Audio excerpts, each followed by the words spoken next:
Might need on News 5 Live. Tracy Panton and the Alliance for Democracy applaud the EBC's decision on the color red, while Prime Minister Bersenio believes they simply made the best of a tough situation.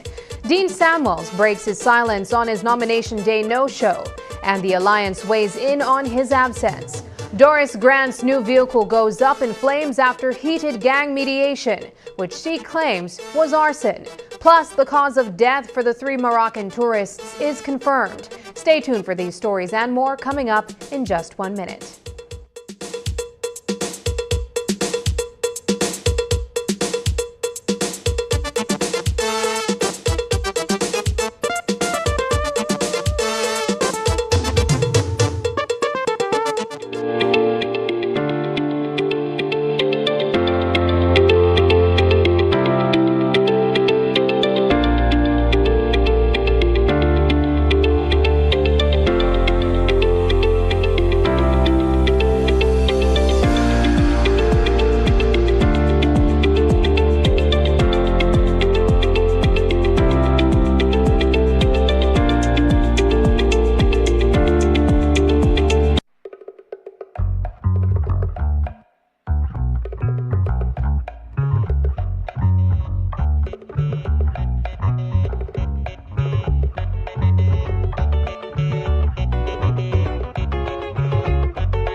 This newscast is brought to you by the Belize Bank Limited.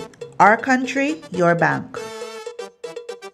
Good evening and welcome to News 5 Live for February, Wednesday, 26th. I am Sabrina Daly. On Tuesday, the Elections and Boundaries Commission decided that all 41 United Democratic Party candidates will use the color red on their ballots for the general elections. As we reported, 25 candidates are from Barrow's UDP faction, while 15 are under Panton's leadership. Anthony Boots Martinez, running in Port Loyola, isn't aligned with either faction, but identifies as a UDP candidate. Barrow has threatened to file a civil suit if the commission proceeds with this decision. Earlier today, Panton shared that the commission made a fair call. I think it's a fair decision. The matter, there's a matter before the court. It has not been resolved. Not that I think the court has any business in the internal affairs of the party. However, it is before the court. I do not accept that I and my colleagues were purportedly expelled from the United Democratic Party. We are members of the UDP, and it has been traditional that members of the United Democratic Party is assigned the color red. And so I think that I know it was a difficult decision for the EBC, I understand there was quite a bit of dialogue and debate as to what would be the right thing and the fair thing. At the end of the day, I think they achieved that. There will be no symbols, as I understand it. It is the color red. In my case, it's a little problematic because there is another quote-unquote UDP candidate running for Albert. So for me, the next 13 days will be about voter education. On March 12, 41 UDP candidates will appear on the election ballot, all using the color red. This marks the first time a major political party is fielding so many candidates in constituencies where they aim to win. UDP leaders Tracy Tager-Panton and Moses Shine-Barrow are standing firm on using red as the party's official color. While this might cause some confusion among UDP supporters about where to place their X on Election Day, Prime Minister John Bersenio mentioned that the Elections and Boundaries Commission had to make the best of a tricky situation. We need to understand something, that the Elections and Boundaries Commission is independent of the government. And I think they're trying to come up with the best out of the bad situation where both parties are claiming they're UDPs, they're legitimate UDPs. If you look at it, Mr. Barrow eked out a victory for the convention. And when Ms. Panton asked for a recount, the chairman then said, no recount if you want to go to court. And he won, what, I think two votes? Was it? Three votes, you know. And she felt that she was taken advantage of. So she wanted a recount. And the chairman, for obvious reasons, decided, you know what, end it right here, you don't like it, go to court.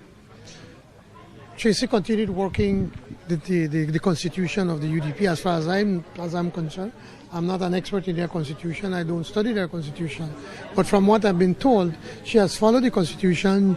She went and visited different areas. And if you have a number of signatures from the different divisions calling for a convention, it is incumbent of the chairman to call for this convention. And when he refuses to do so, he can't contravene the constitution. So what did she do? The next best thing, went ahead and followed the constitution, called for a convention, and so she was elected as an interim leader in her mind. Now, who is right? I don't know. That's between them, and I don't interfere in their inter-party politics. But now here you have two persons claiming to be the leader of the UDP. So what do you want? What do you want the Elections and Boundaries or EDC do? I think they're trying to come up with the best that they can out of a very bad situation. Dean Samuels, the United Democratic Party's nomination day no-show, has finally broken his silence. In a Facebook video, Samuels explained why he backed out at the last minute. His reasons range from medical emergency and financial constraints to a fear of being blown out. Here's a bit of what he had to say. I want to publicly apologize to my party, every member of the United Democratic Party and its supporters. I want to publicly apologize to Honorable Shine-Barrow, my party leader. I want to publicly apologize to Ms. Tracy Panton and other UDP members who support her. I want to publicly apologize to the people at the Pitstock Division, those of you who I took away the chance from giving you that opportunity to come out and protest your vote against the wrongs that this government is doing. You, of all people, I took that away from you guys, and for me, that basically is one of the worst feeling I have. That politics is about finances, you know what I mean? And the truth and matter, everybody understand that the person I was going up against is one of the most powerful, financially viable ministers in the government. It was understood by my party basically that, you know what happened, and I sat with them and we all agreed that, you know what happened, moving forward the finances will be put in the hands of basically those seats that we think we have more opportunity or chances of winning, which I agree to. There is no problem with that. The reality is, if I can't represent people the way how I want to represent people, if I cannot put forward a proper bid, then I just set myself one of the worst losers ever in history. As you heard, Dean Samuels apologized to Tracy Tager-Panton. However, she believes it's a travesty and insists that all 4 candidates should have stepped aside well before nomination day. We have been from the onset fighting and promoting and defending the ideology of democracy.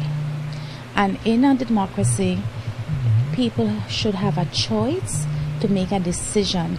I think it's a travesty that candidates, for whatever reason, and I really don't know, whatever those reasons were, decided at the 11th hour to sit it out.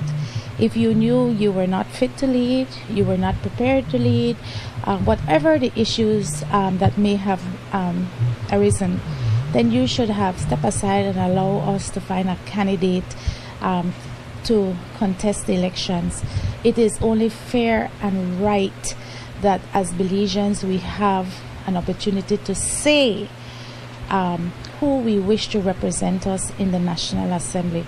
I would not want to win anything by default because I don't know if that's a true reflection of how the people feel and what they hope to achieve by making their voices heard.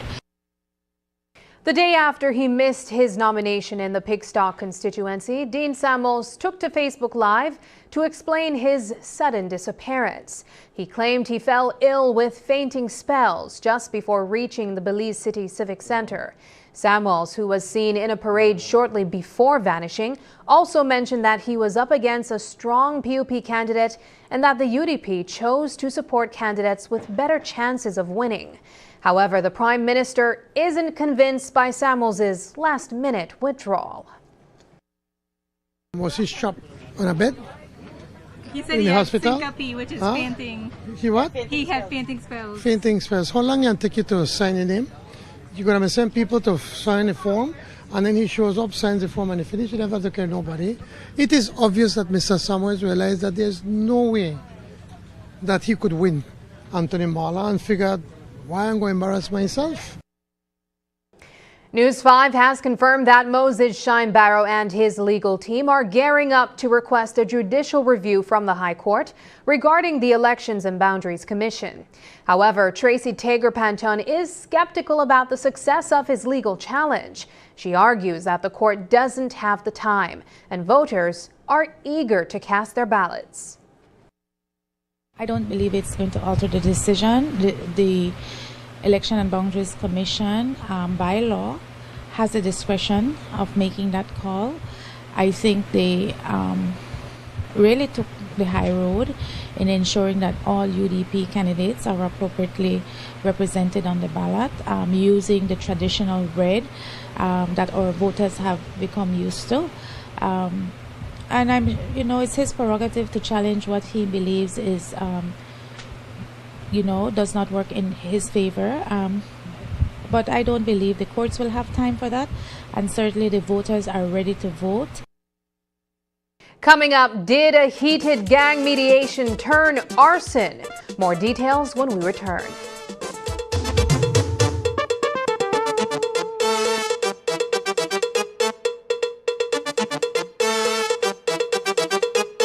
My name is Christian Palma. I'm the owner of CRK Services, and I've been operating this business for 7 years in Big Falls, Toledo District. I use the Belize Bank online services because it's quite fast, reliable, and easy. Before I started to use the Belize Bank online services, I had to make a lot of trips into town, which cost me a lot, especially fuel. So the fact that I have to use my credit card every day, I can do an online instant payment and make my life easy. My customers can do payments towards me and it reaches in instant. It's fast, it's convenient for my business. I don't have to be up and down. I can do it anywhere I want. I would recommend you using the Belize Bank online services because for you, it will save you a lot of time.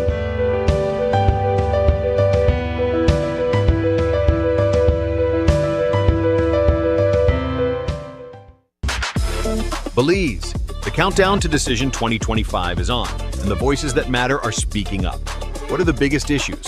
Who are the key players? And what does it all mean for you? Join April Martinez, Demi Williams, and Harold Young as they break down the issues, the candidates, and the real impact of this election. Tune in to Power and the People, where your voice matters. Tuesdays and Thursdays at 7:30 p.m. only on Channel 5.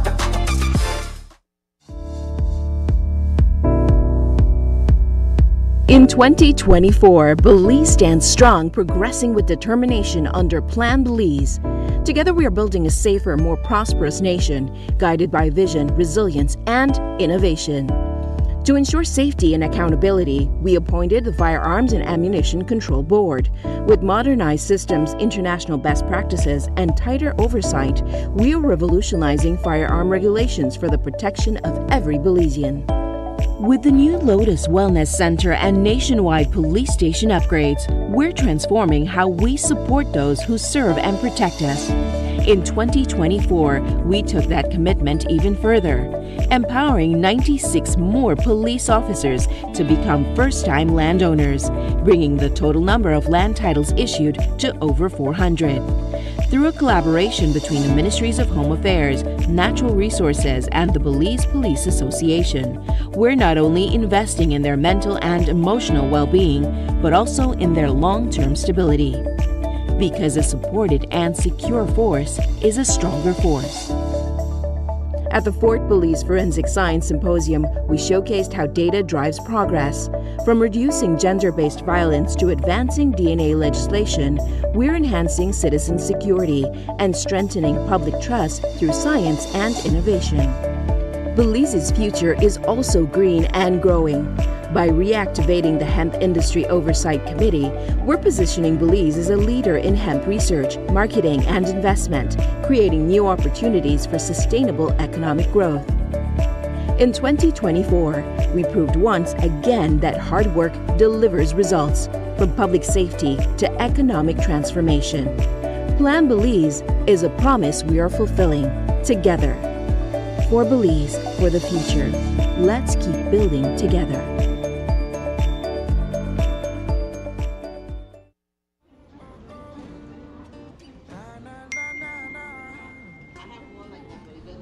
Really? You not switch yet? You know what? I tell you, I don't. You used to call me on my cell phone, late night just to stay in touch. Call me on my cell phone, cause our connection used to mean so much. And I know when that thought line bling, February's got that love to bring. Yeah, I know when that thought line bling, Smart is giving you everything. These days all I do is wonder if you're still connected with somebody else. Wonder why you're missing out on what's best for yourself. You could have had more, but you're still stuck with them. You don't need no one else, you don't need nobody else. So it's time for switch up and run, cause Smart's the best in the land. They got the top speed and the best service for your phone. You should just switch to them, it's Smart or no one else. You used to call me on my cell phone.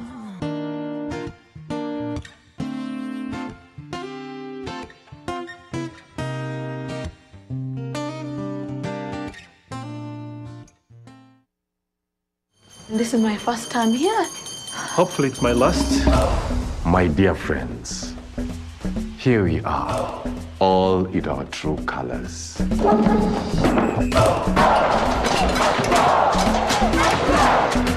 You transfer papers, your key to the Mvule Kingdom. Hi, I'm Lisa. I know. Here are your clippers. Clippers. Who's in? We are perfect. We run this place. So let's act like it.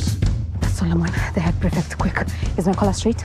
We'll be out of Mvule High before you can pronounce the word scholarship. We have a mystery to solve. The only way we can make a difference is if we stick together. When I'm head prefect, each and every student will have a voice. You need to show that news quick, Mvule. I hate this school! Freedom to grow.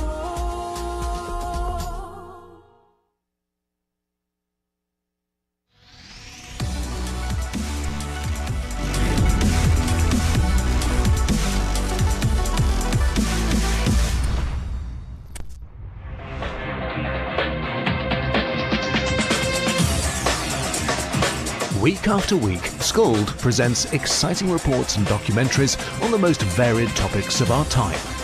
Spectacular developments and innovations, lifestyle and trends of tomorrow, mobility and tourism, health news, highlights from art and culture. Each contribution grabs the viewer with extraordinary images and stories and takes him into fascinating worlds which he experiences here exclusively and up close. We're there when companies and specialists develop super satellites for a global network in space and can look behind the scenes. Scald is a window to everything that is there or is yet to come. Fly with us through time to better understand today and tomorrow. You've always wanted that.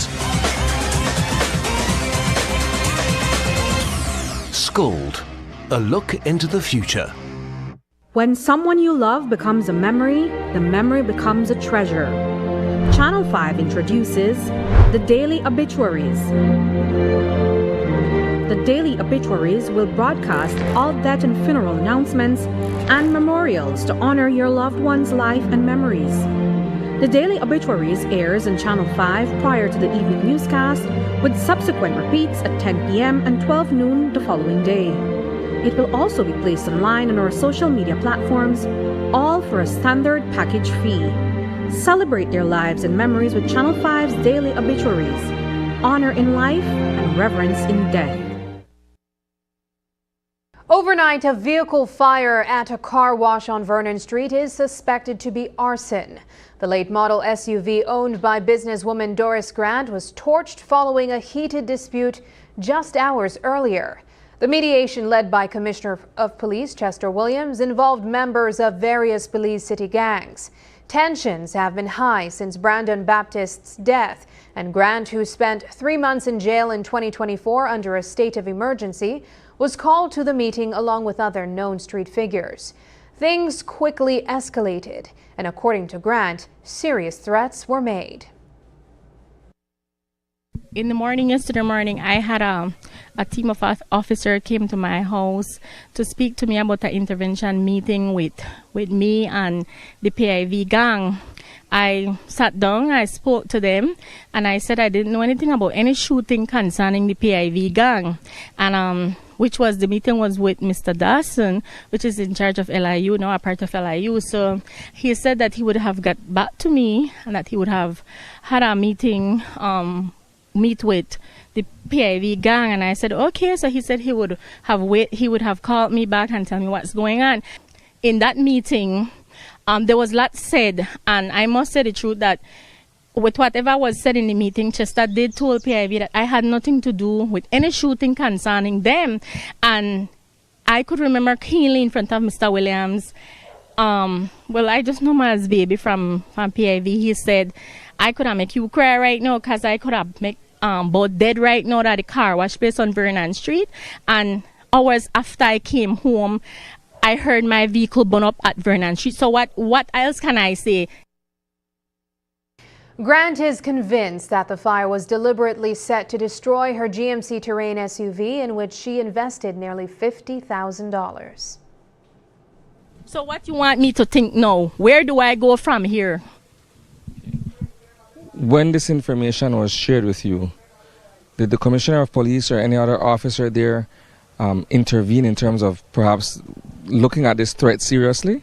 Well, what I can say that Mr. Chester let me and Petillo, which is, I think he's Ronald Petillo, which is Nino, he was at the meeting too, because he was accused that I am the one who put Petillo to shot baby, which he didn't even have a knowledge what he was there for, you understand? So I believe that it was cleared up after I left from there with a peace talk with Mr. Chester, that Chester had told him that Miss Grant has nothing to do with what had happened with the previous shooting with each gang area and them. I have nothing to do with that. So why now you want to attack me when I know the gang, I know shot you.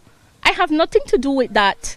You understand? Now, hours later, you already just threatened me in front of the compound and said, "Bud, I couldn't make kill Bud." And this is nonsense because they are doing things over and over. When I was shot, In 2 days, I was sent to Hattieville under the state of emergency and charged for being a part of a gang. So why they can't get charged? Why they can't get charged? Tonight, 3 of the 6 men police claim were being investigated as possible members of the George Street gang were dragged to court to face disorderly conduct charges after a public fight on Blue Street on February 18, 2025. Out of the 7 men identified from police footage, only 3 were criminally charged this morning: Damian Saldano, Jahim Bent, and Shamad Nunez. The trio, who had been detained for several days, arrived at court on the prison bus and were finally brought before a magistrate in court number 4 around noon, unrepresented. Each was read a single charge of disorderly conduct. Nunez, the first to be arraigned, explained that he, Bent, and Saldano were friends and had been smoking weed when they intervened in a fight between some girls down the street. According to Nunez, they were then accused of beefing, leading to their charges. When the magistrate asked Nunez why he pleaded guilty if he wasn't guilty, Nunez said he had been in custody for 2 days and just wanted to get it over with. Upon hearing they would be fined instead of imprisoned, all 3 men maintained their guilty pleas. They were each fined $200 plus a $5 court cost, with a payment deadline of March 21, 2025, or faced 1 month in prison. Belizean authorities have confirmed the cause of death of 3 American women at a resort in San Pedro. Executive Director of the Belize National Forensic Science Service, Jian Cho, confirmed that Kutar Nakad, Iman Mala, and Wafay Luar died of acute pulmonary edema. According to Cho, authorities are still investigating what led to that cause. Carbon monoxide has been ruled out because fire officials conducted 2 separate tests that yielded no results. Cho says that investigators are now working to confirm whether controlled substances were at the scene. The autopsies of the 3 women were conducted on Monday, 24th February. So we did the 3 autopsies starting in the morning and continuing one after the other. We had our 3 medical examiners be present during the autopsy. The lead examiner concluded the cause of death, the terminal cause of death, to be acute pulmonary edema. And the antecedent causes, we would call them, or due to, is still pending investigation. So acute pulmonary edema was determined by the medical examiner to have been the cause of death for all 3 victims. And what led to acute pulmonary edema is what is pending investigation. And that term simply means that we need to do further testing on samples taken from the bodies during autopsy. So as part of the standard process for the postmortem examination, samples are taken not only of blood, but also vitreous humor, some tissue samples, stomach contents as well. And so to be able to provide the laboratory testing for the medical examiner to get that information as to what may have led to acute pulmonary edema. That is where we are now with those further testing. The process for further testing involves 3 different sections or scopes, if you will. The first one that we will start this week is to try to identify what types of controlled substances or drugs, if any, were in some of the samples taken from the scene.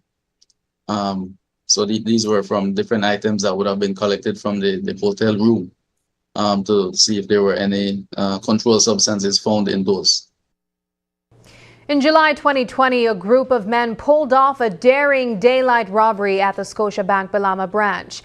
They managed to escape with $34,572.33 in cash and checks. But their getaway was cut short after a shootout with police, leading to the capture of 4 men linked to the heist. At the end of their trial, the men faced charges of robbery, 2 counts of aggravated assault on PC Robert Sutherland and PC Robert Parchu, possession of firearms and ammunition, and damage to property.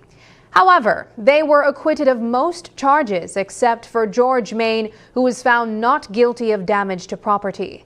The men were also acquitted of 1 count of aggravated assault on PC Robert Parchu, who never testified. The 5 men initially involved in the heist were Jason McKenzie, then 28, Leon Wesby, then 24, George Main, then 27, now 22, Anthony Barrows, then 29, and the deceased Gasman Young, who was shot and later succumbed to his injuries. Last Friday, the men were found guilty of 3 charges, but their sentencing was delayed as the court awaited a social inquiry report for Main, who was only 17 at the time of the robbery.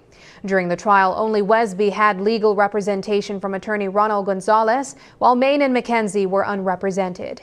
Gonzalez requested a suspended sentence for Wesby, highlighting that he is a first-time offender and a new father. Wesby's aunt, Lorraine Elaine Turton, also spoke on his behalf, asking for leniency. McKenzie, who is awaiting a sentence for murder, asked the court to consider his role as a facilitator and teacher in prison. Main, a first-time offender and a father of a 3-year-old, pleaded for leniency, citing his young age at the time of the crime and his role as the sole provider for his son. During the trial, PC Robert Sutherland, the only police witness, identified Main and Barrow, but confused McKenzie and Wesby. The families of the convicted men plan to appeal the conviction. In their defense, the men claim they were at a scene in a boat, but couldn't explain why. Main's father stated that his son was sent to the seashore area for a fishing trip with Young and Barrow, who never showed up for the trial. Barrow is believed to have fled to the United States. After the break, 3 UDP candidates faces off against 1 PUP candidate in court. But first, here's the latest weather update from the Belize Met Service.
is the engine of economic growth and development.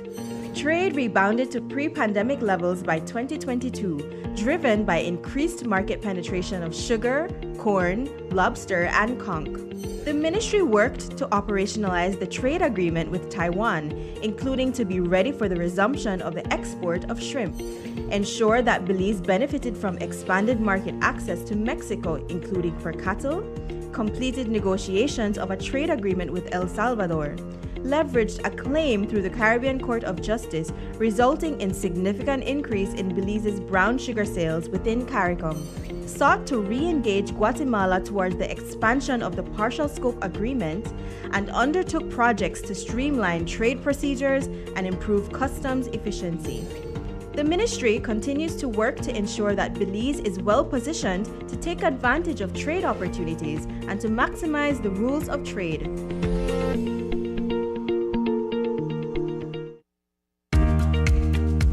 Here's how to access your contribution history on the My Social Security portal. First, go to your browser and type ssbportal.org.bz. Enter your email and password, then click Log In. Once logged in, you'll see your full portal account on the screen. On the left-hand side, you'll notice a drop-down menu for added features. Click on History. Choose Contributions. Read the disclaimer, then click Continue. You'll now see a full window displaying your contribution history. In the table, each row represents a different year. For example, let's look at the year 2024. Click on the row and a detailed breakdown will appear. This breakdown includes your employer's name, your earnings for each month and week, contribution type, the amounts paid, and that's how you can explore the new contribution feature on the My Social Security portal. It's quick, easy, and keeps your Social Security information right at your fingertips. Create your account today.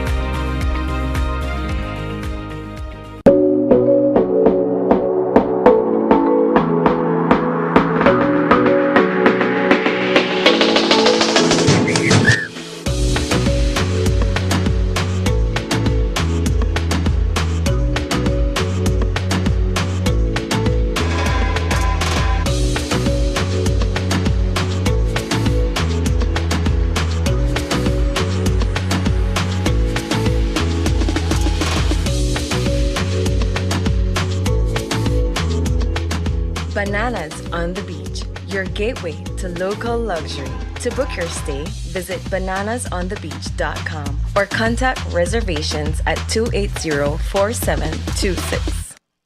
Digi is bringing the power of connectivity to every corner of Belize with our Digi on-the-go mobile store. Ma, Digi dia. Digi dia. Don't say. Sign up for the fastest, most reliable home fiber service, purchase the latest device, or explore our wide range of services. This one-of-a-kind mobile store has it all. Our dedicated team brings the same high-quality in-store experience to you, ensuring you stay connected with friends, family, and the world. You guys bringing the mobile here, it's really helpful, saving a lot of money for people going from the town, especially like in Punta Gorda, which is 25 miles away from here, which will cost a couple dollars for them to reach there. So having these caravan here, it's a lot easier, it's a lot cheaper, and you know, people are taking advantage. As you can see, we have a lot of people coming out today to purchase some of these devices, top-ups and even postpaid that they're eager to have, no? Digi is connecting Belize one community at a time. Look out for the Digi on-the-go mobile store with exclusive deals and offers in a community near you. Follow us on our Digi Facebook page to see where we will be next. Digi, our national telecom. It's time to wake up, move, and feel amazing. Get your heart pumping and your energy flowing with Morning Boost. A fun and dynamic workout show to kickstart your day. Whether you're a beginner or a fitness pro, we've got the moves to keep you motivated. So grab your mat, set your alarm, and let's get moving. Morning Boost, weekdays at 6 a.m., only on Channel 5. At RF&G Insurance, we're committed to safeguarding what matters most to you, offering coverage mile after mile. Our offices and agents located across Belize ensure that you are protected. Secure your property with RF&G Householders Comprehensive Policy. From your home to your belongings, we offer protection so you can enjoy life to the fullest. For more information on your coverage options, contact our team of experts today or visit your local agents. We'll be ready to assist. Don't forget, it pays to get it right with RF&G Insurance, a Road Group company.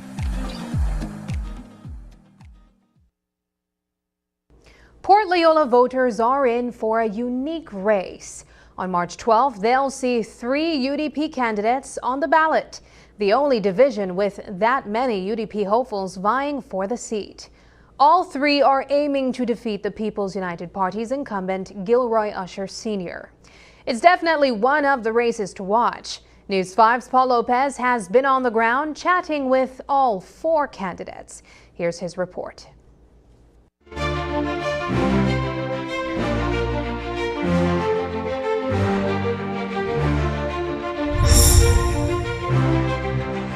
The political race in Port Loyola is really heating up. 3 United Democratic Party candidates are challenging the People's United Party incumbent Gilroy Usher Sr., who is seeking a second term after his first win in the 2020 general election.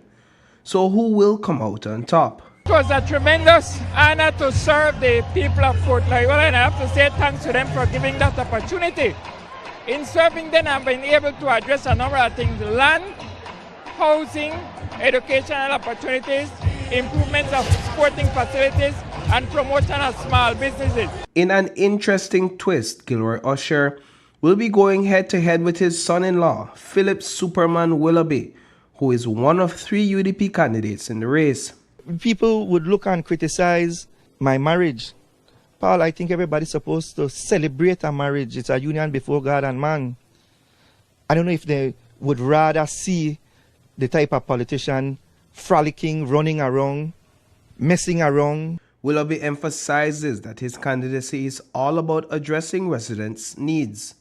He took us to the home of Brenda Usher, a local resident, who passionately voiced her frustration about the poor conditions of her streets. Ooh, not healthy, not healthy, not healthy. I begged him, I begged me area rep. I don't know if that the area rep to fix it, or I don't know if that's city council. But I know somebody have to come and help we because we take lick the backyard. The house from the Esquivel era, the 3-bedroom, the 2-bedroom concrete houses, were the best of UDP at the time. That is what I want to bring back for the people of Port Loyola. That is what they deserve. They need and deserve their land. They need and deserve their homes. During the Esquivel era, Anthony Boots Martinez, one of the 3 UDP candidates, had the government write off homes for owners facing financial difficulties. However, Martinez is now facing heavy criticism from his opponents over the current conditions of those homes he built during his time as a 4-time era representative. In the 13 years, I have built over 500 houses, cement and wood house for the people of Portland, and Nothing. Nothing. What is important? Your services. If you notice, I don't single-handedly call nobody. I don't mention one person that I build a house for. I mention about things that happen in the community across.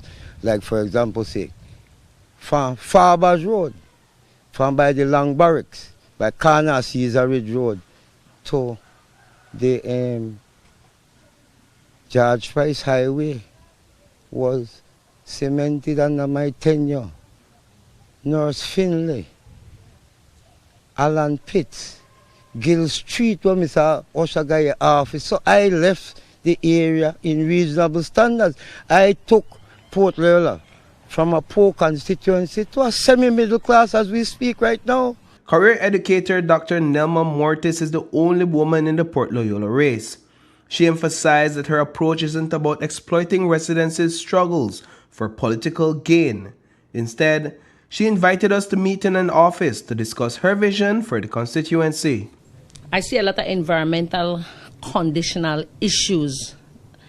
I also know that there is a need for job growth in the entire constituency, and additional to that, there is need for more social interaction with the environment and the people within there. I am very confident in this win because the people of Port needs a change. The people of Port have been neglected by my direct opponent, who is Mr. Usher. Mr. Boots Martinez has completed his task and he needs to retire gracefully. That's what the people are saying. And Mr. Willoughby does have good intention, but he seems to be a little bit laid back and tardy in his approach to doing the work as what it should be done. Reporting for News 5, I am Paul Lopez.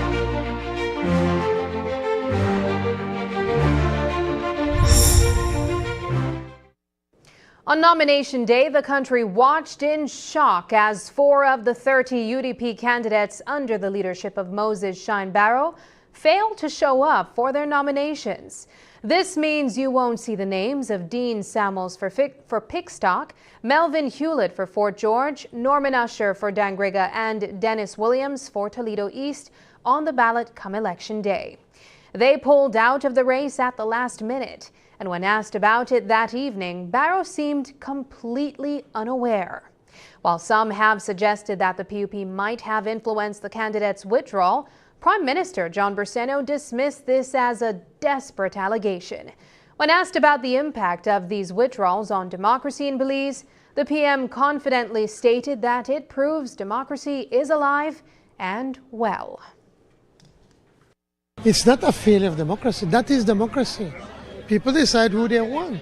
In this instance, nobody felt that they wanted. They felt that I quite likely feel that Anthony Marler has been doing a great job. So why will I go and try to challenge Anthony Marler if he's doing a good job? Why will I challenge him if I believe that the people are supporting him? I will be wasting my time, my effort, and a little bit of resources. So it's not a failure. It's a true testament to the strength of the democratic process in Belize. So the leader of the opposition is alleging that you guys paid off his candidate to not show up. I guess desperate statements during desperate times and trying to find an excuse. It is obvious that the person who was there had felt that he doesn't have a chance to win, and they felt that Anthony, by any measurement, Anthony has been doing a tremendous job as the area representative in the Pickstock division. So why will you go against a person that you know what the result is going to be, that you're going to lose? If you look at it, what the leader of the opposition is trying to do, all he's trying to do is he's thinking beyond this general election. He's thinking about his election as leader of the party. Because after this election, it is well known after the general elections that the UDP will have a national convention. And it is important for him to field candidates, just to field candidates, knowing that they're not win, but he wants to be able to do that so that then he could control the delegates. So I don't expect anything less from the leader of the opposition. Our Meet the Candidates coverage continues in the Kayo District. Tonight, we'll also hear from candidates in the Port Loyola constituency. But first, let's head to the Kayo Central and Kayo North constituencies. Each of these divisions will feature a candidate from both major parties, plus a third-party contender. Once known as the Red Hills, these areas turned blue in 2020.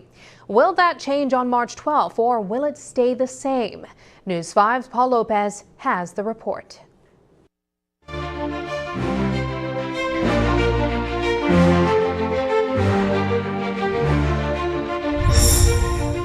With the third largest number of registered voters in the Kayo District, this constituency will see 3 political candidates face off in the March 12 general election. Alex Balona, the People's United Party candidate, is hoping to win back the voters' trust and secure a second consecutive term in office. Well, our executive, as you can see, they are right behind me, and they are a very energetic team, and they have been with me throughout the 4.5 years. And they know exactly what to go and tell our constituents. And I know that the people are wise. The next government will be a PUP government, and Kayo Central will remain PUP. Balona is facing some heat after a 2020 election day video resurfaced on social media, showing him spitting in the face of a UDP member. Balona recently explained that he was first assaulted with a phone. So the big question is, will March 12 be free of any spitting incidents as United Democratic Party candidate Mark O'Brien takes on Balona? The people has eyes to see, they have ears to hear, and they also feel what is going on, right? And across the nation, the people are complaining about the high cost of living, right? In our area, the farmers are telling us how they love farming. They're not asking for any ham or turkey or hands out or money, even not asking for seeds. They're asking for that opportunity to have the better road access to be able to harvest their crop and come out and make a return on their hard work that they have invested into the agriculture sector and the agriculture field. Elections in Belize have always been a tough climb for third parties, but that doesn't deter Rudy Wade, the leader of the Belize Justice Movement. Despite having little to no resources, he's been putting his name on the ballot for decades and is ready to do it again in Kayo Central. Well, what's working in my favor, I'm glad that you are saying, you know what, people are tired of this two-party system, and you find out that, people are showing that energy that, yes, when I get on the campaign trail, I'll take their $50 and $100 and they'll be surprised what's going to catch them. We see the constant flooding never stop, right? The they neglect per se, totally, right? People utter to me, I don't even see this man from this area representative from the time he got elected. I haven't seen him. Keep an eye on Kayo North, as the second largest constituency in Kayo is definitely one to watch. Michelle Misha Shabat is feeling confident about being re-elected for a second consecutive term. This has been an honor of a lifetime for me. The people of Kayo North entrusted their faith and their trust in me, and that is something that we take very seriously. And we've been working over the past 4 years. We've been delivering to them on our promises, and we are very confident that we are going to be returned on the 12th of March. In 2020, Shabat defeated former UDP-era representative Omar Figueroa. The one-term representative has returned to challenge Shabat in hopes of a victory. There was a wild tsunami in 2020. No one will argue that. But when you look at what has happened from November 2020 to now, that is what is at stake here. That's the report card that the people of Kayo North will evaluate. So it's not about what happened in 2020. It's what happened since 2020 up until March 12th. And as you walk the streets, you sense what the people of Kayo North are feeling. And I'm telling you, Paul, I have every confidence that in Kayo North, we will deliver. The Belize Justice Movement has introduced their candidate for Kayo North, Leroy Lisby. As a retired public officer, Leroy believes he's a fresh face and change that the people have been eagerly waiting for. I'm very optimistic, because I'm running a grassroots people-centered campaign. I'm not like the two political parties who are running on broken, empty promises. I am walking the street. I'm hearing to what the people need. And that's my passion. I will work for them on the basic things, They are clamoring for, I will ensure that fair land distribution is there, improving the healthcare system, have unlimited opportunities for the youth, and of course, will promote economic growth. Reporting for News 5, I am Paul Lopez.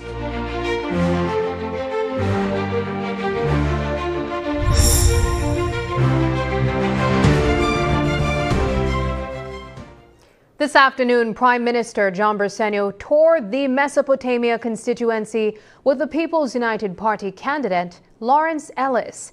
The residents of Mesopotamia have been loyal to the United Democratic Party since 1979. With just 13 days left until the March 12th general election, the PUP is hopeful that this time the majority will rally behind their candidate.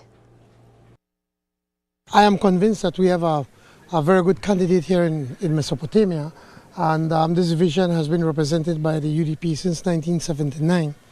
And when you look at what has happened over those years, it's a shame that the UDP has controlled this division, yet they've done very little. And now we have a candidate that grew up in this area, whilst he not necessarily grew up here in Mesopotamia. He grew up right here on Screen Square, right next door. So Lawrence, when he came to talk to me and said, this is something that he wants to do, I grilled him properly. I said, are you sure this is what you want to do? Because you're going to go into a division that's very difficult. It's tough, traditional UDP. But he explained that he lives in the area, he knows the people, he understands what are the challenges, and he believes that he can bring with his not only living here, understanding people, but being a business person, that he can be able to come up with innovative ways in helping the people in the Mesopotamia division. This visit today is a clear indication that the leadership of the People's United Party is willing to work and is willing to take back Mesop. I'm working hard in this division every day. The people of Mesop needs to understand that there's no future under the UDP. They have been here for 46 years, and this division is lacking in many ways. So my presence here and the Prime Minister's presence here is a clear indication that the People's United Party is willing to take back Mesopotamia for the people of Mesop.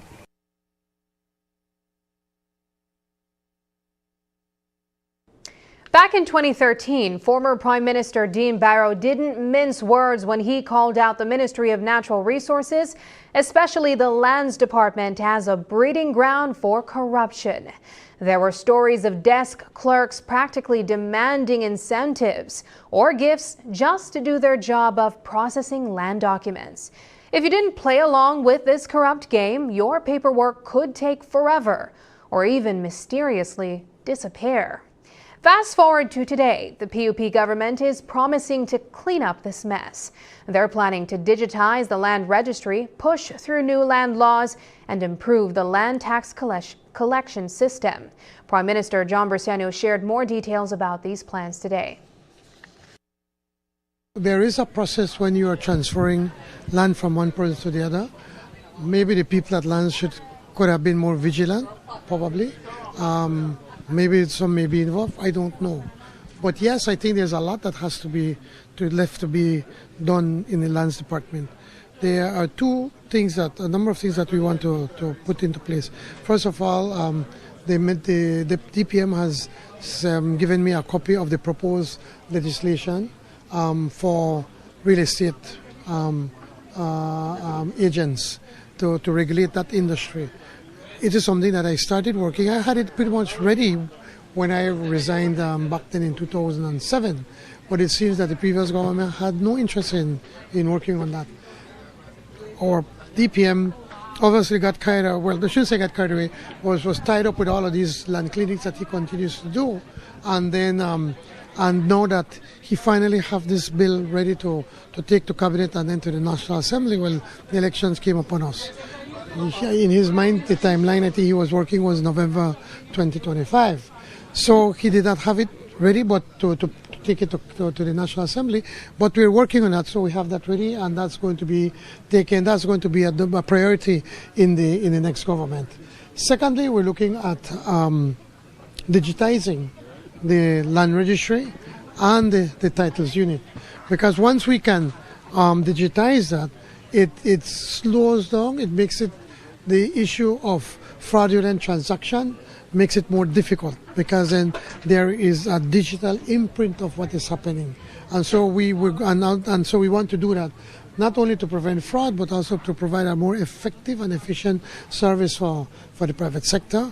And thirdly, we need to be able to digitize the land tax unit of the ministry, and see once we can digitize that, and maybe look at how the lands department can partner with the police tax service to be able to have a more effective and efficient ways to be able to collect land tax.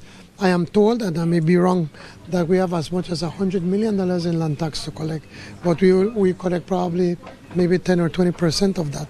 So we have to be able to digitize it, modernize it, and then to be able to collect that monies in a timely fashion.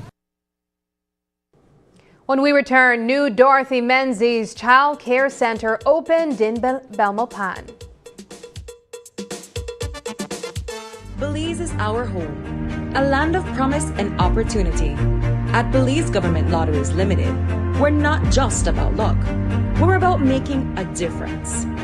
Through our partnership with the National Health Insurance, your support allows us to strengthen healthcare systems, bringing quality medical services to communities across Belize.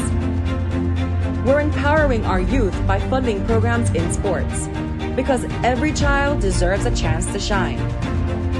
When you participate in Belize Government Lotteries, you're not just playing, you're investing in the future of our nation. Together, we're building healthier, happier, and stronger communities. For we fun, for we profits, for we Bolido.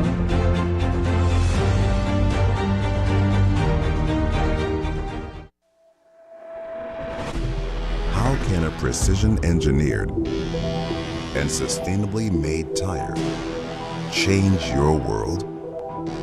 A tire that gives you strength and safety when you need it most. What we learn on the track, we innovate For the road, bringing next-level quality and reliability to every drive. At GT, we believe our tires can deeply improve the driving experience for each and every one of us, whatever our goals. Enjoy driving. GT Tire.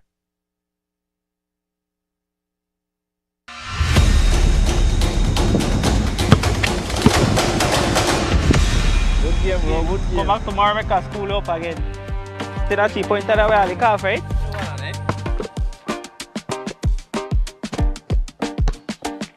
Hold on. Boy, you alright? Something wrong, yeah? Something have to wrong because you're well distracted. No, man, at the top of the street light. The one there around my areas, nice and pretty. Watch how this one look dull and orange.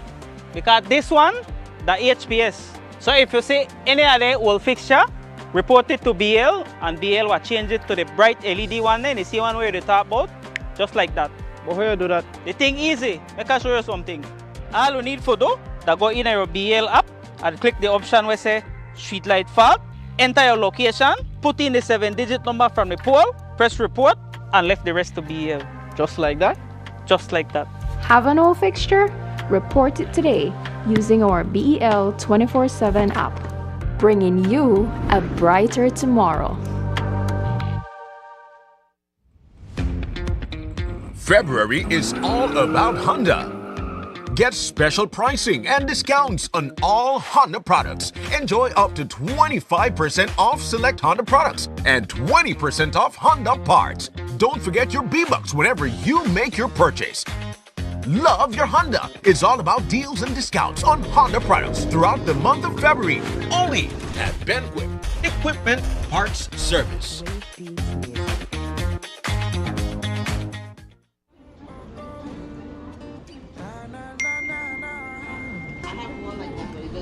Really? You not switch yet? No what? I tell you. I don't. You used to call me on my cell phone late night just to stay in touch. Call me on my cell phone, cause our connection used to mean so much. And I know when that thought line bling, February's got that love to bring. Yeah, I know when that thought line bling, Smart is giving you everything. These days all I do is wonder if you're still connected with somebody else. Wonder why you're missing out on what's best for yourself. You could have had more, but you're still stuck with them. You don't need no one else, you don't need nobody else. So it's time to switch up a brand, cause Smart's the best in the land. They got the top speed and the best service for your phone. You should just switch to them, it's Smarter, no one else. You used to call me on my cell phone.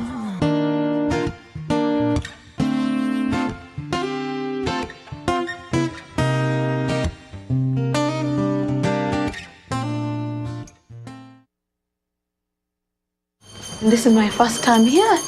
Hopefully it's my last. My dear friends, here we are, all in our true colors.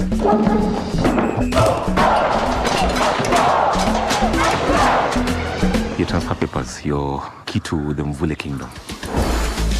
Hi, I'm Lisa. I know. Here are your clippers. Clippers. Who's in? We are prefects. We run this place. So let's act like it. Solomon, the head prefect, quick. Is my collar straight? We'll be out of Mvule High before you can pronounce the word scholarship. We have a mystery to solve. The only way we can make a difference is if we stick together. When I'm head prefect, each and every student will have a voice. You need to show that news quick in Mvule. I hate this school! Freedom to grow.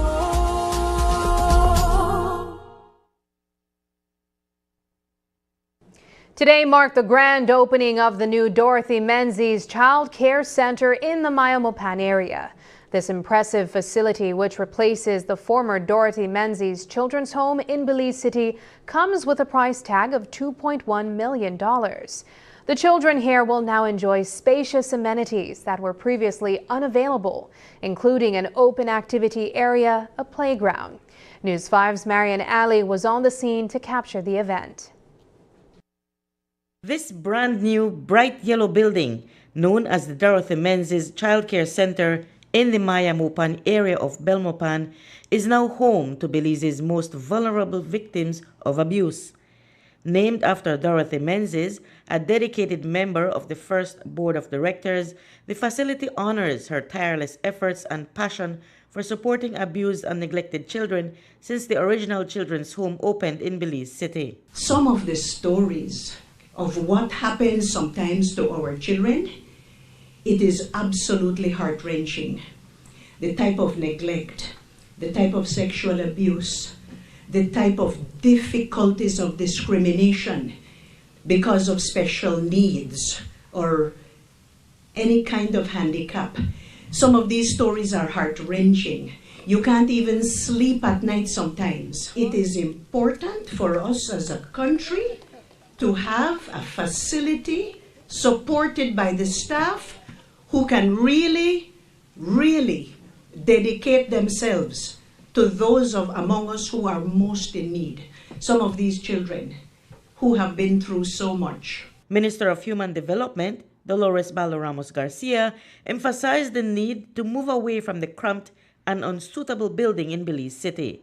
The new center, which opens its doors to 71 children, offers a much-needed upgrade. Back in the early 90s, Dorothy Menzies worked tirelessly on a shoestring budget provided by the government, dedicated nearly 3 decades to healing emotionally and physically wounded children. Now 92 and unable to leave her home, Dorothy's legacy lives on through her daughter, Kay, who shares stories of her mother's unwavering commitment and the remarkable successes the facility has achieved over the years. The institution was always there. It is government owned, and my mother was asked to serve as the chair of the board, I want to say the early 90s, and jumped in with a dedication that was, you don't see very often. Her motivation was always the children. As I said earlier, her view was if you don't address the children of society and bring them up in the best way possible and take care of them, you have failed society because we have no future to go to.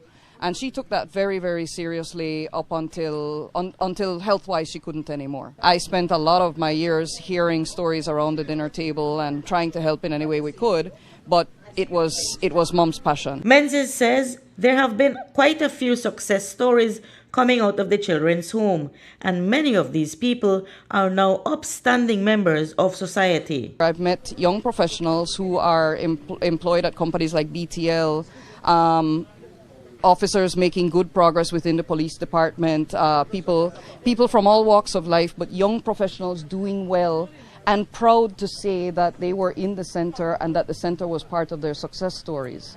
And I wish that at some level that they would come out and say, this is how you can be, having gone through a process like the center. Prime Minister John Briceño emphasized that the government prioritized creating a nurturing environment for children, one that would help them heal and recover from their past experiences.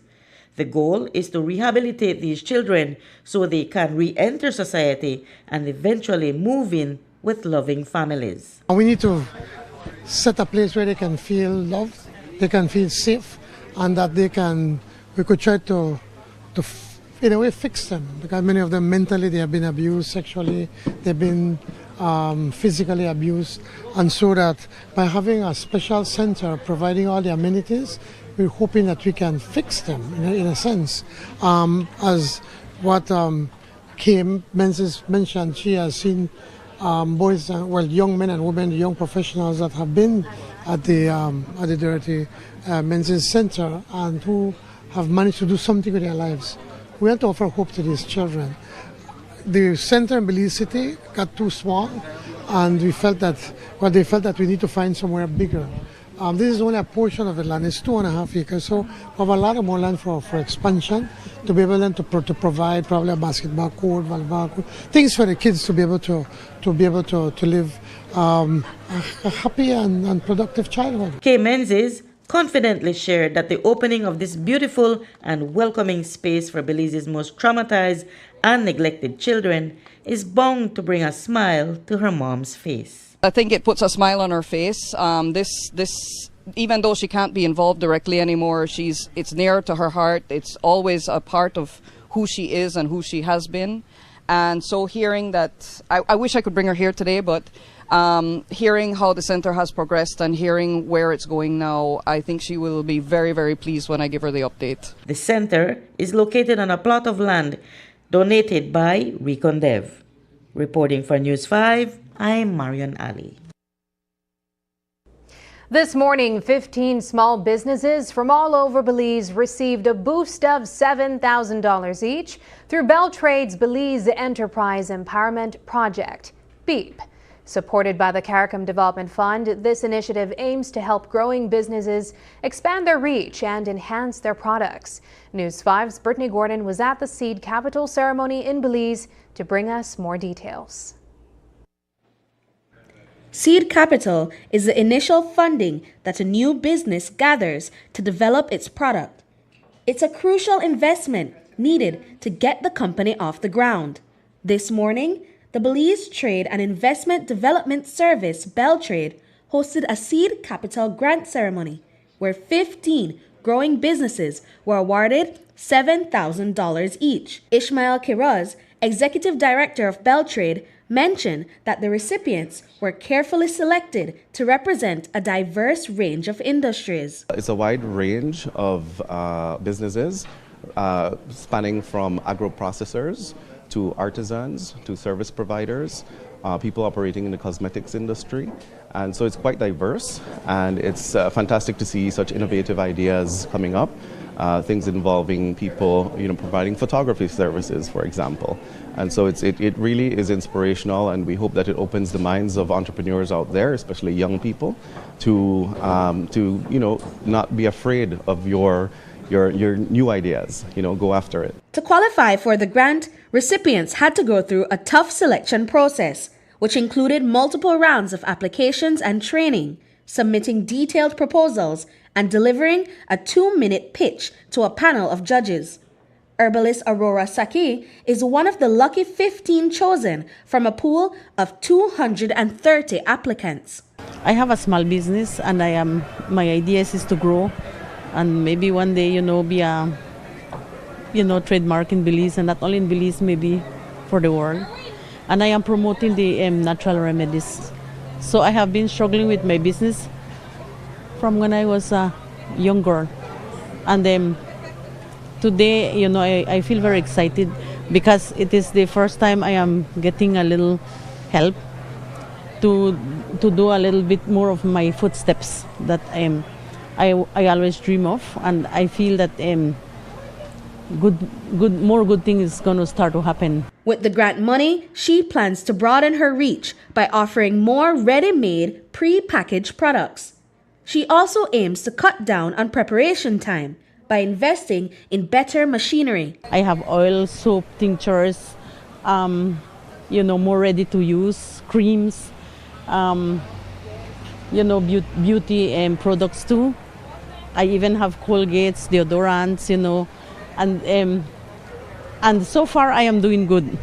I have over 80 different products ready to use in my shop, and I am now promoting my product as the Kital Remedies, which is I have branded it, I have registered it, and so from now on I want Kital Remedies to be known like in Belize and abroad. Another grant recipient is Orissa Molina, the proud owner of Treasured Memories Photo Booth, which offers instant photo booth and 360 photo services for events.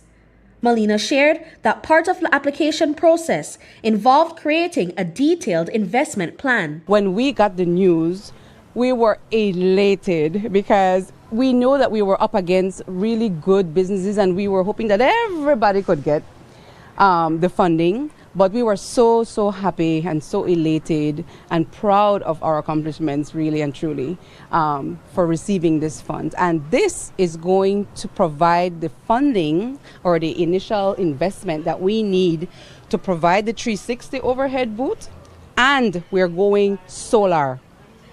Our booths are now going to be powered solely by the sun. It's solar-powered photo booths, which means, Brittany, that we can go to any part of Belize. You have to have electricity. Molina also plans to make her services more inclusive and accessible to people in wheelchairs and with mobility issues. We wanted to create the overhead 360 for persons who have mobility issues, who cannot step on a traditional platform. I'm sure you guys have seen the 360 videos. And you have to step onto a platform. But people who are in wheelchairs or people who have mobility issues or seniors can't step on a platform. And so we wanted to include everybody in what we do. The Belize Enterprise Empowerment Project, funded by the CARICOM Development Fund, CDF, started as a loan, but was later converted into a grant at the government's request. CDF has provided Beltrade with $400,000 for grant distribution. CDF CEO Rodinald Sumer highlighted the fund's long-standing relationship with Belize, noting that Belize was the site of the fund's first country program back in 2010. We've come to realize that these SMEs in the region, not just Belize, require a lot of support with concessional financing to either get their operations started or to grow their businesses. So, we're really happy to be part of this process. But what we like about the program is the rigorous approach to selection of these businesses, so that there is an assurance that once they receive the financial support, that it is going to be put to good use in terms of building their competitiveness, enhancing their product development and their innovation, so that they can successfully trade in the domestic market, the regional market, and the international market. Brittany Gordon for News 5. Up next, international musician BK Davis hosts charity concert in Belize.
Really? You not switch yet? You know what? I tell you, I don't. You used to call me on my cell phone, late night just to stay in touch. Call me on my cell phone, cause our connection used to mean so much. And I know when that thought line bling, February's got that love to bring. Yeah, I know when that thought line bling, Smart is giving you everything. These days all I do is wonder if you're still connected with somebody else. Wonder why you're missing out on what's best for yourself. You could have had more, but you're still stuck with them. You don't need no one else, you don't need nobody else. So it's time to switch up and run, cause Smart's the best in the land. They got the top speed and the best service for your phone. You should just switch to them, it's Smart or no one else. You used to call me on my cell phone.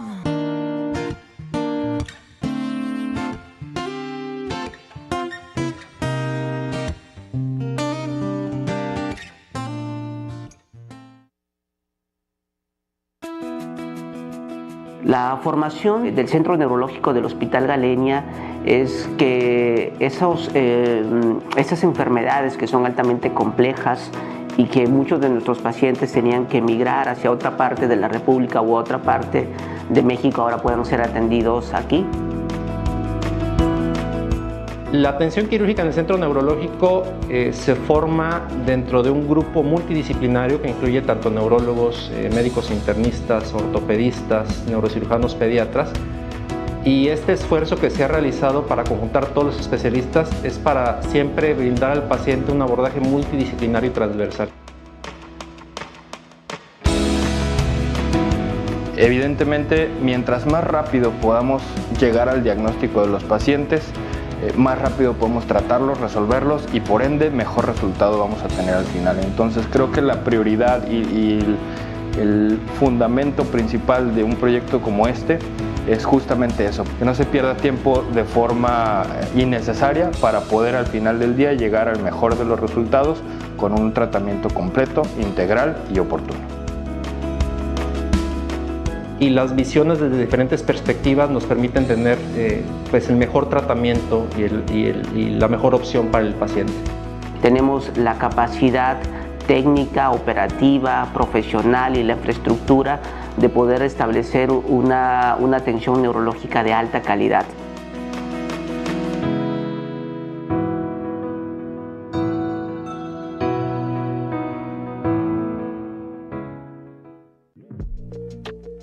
A big part of sustainability is the livelihood of the people.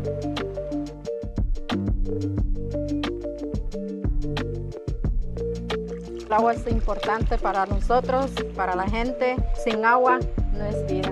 Pero hoy que tenemos agua las 24 horas, somos felices. Con agua, todo es una vida. The three communities now have access to quality and quantity of water that they didn't have before. Having a rehabilitated system that, for example, can ensure that even while you have these disasters, flood events that will last from a week to two, that you still have a continuous supply of water, quality water. Health is one of the basic elements that we need. And these communities, again, because they're remote, they don't have access to 24-hour services. Having a polyclinic with 24-hour service addresses the issue of basic health services to the wide population of communities.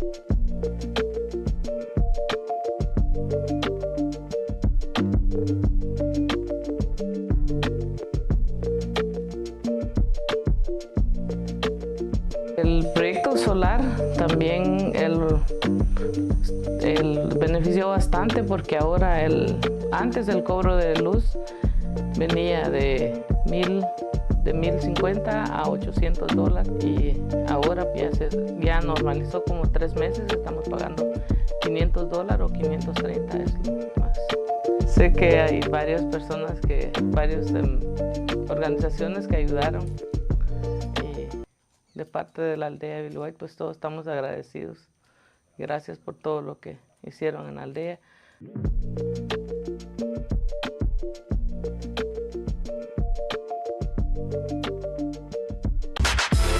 Belize. The countdown to Decision 2025 is on, and the voices that matter are speaking up.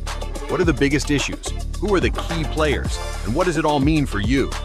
Join April Martinez, Demi Williams, and Harold Young as they break down the issues, the candidates, and the real impact of this election.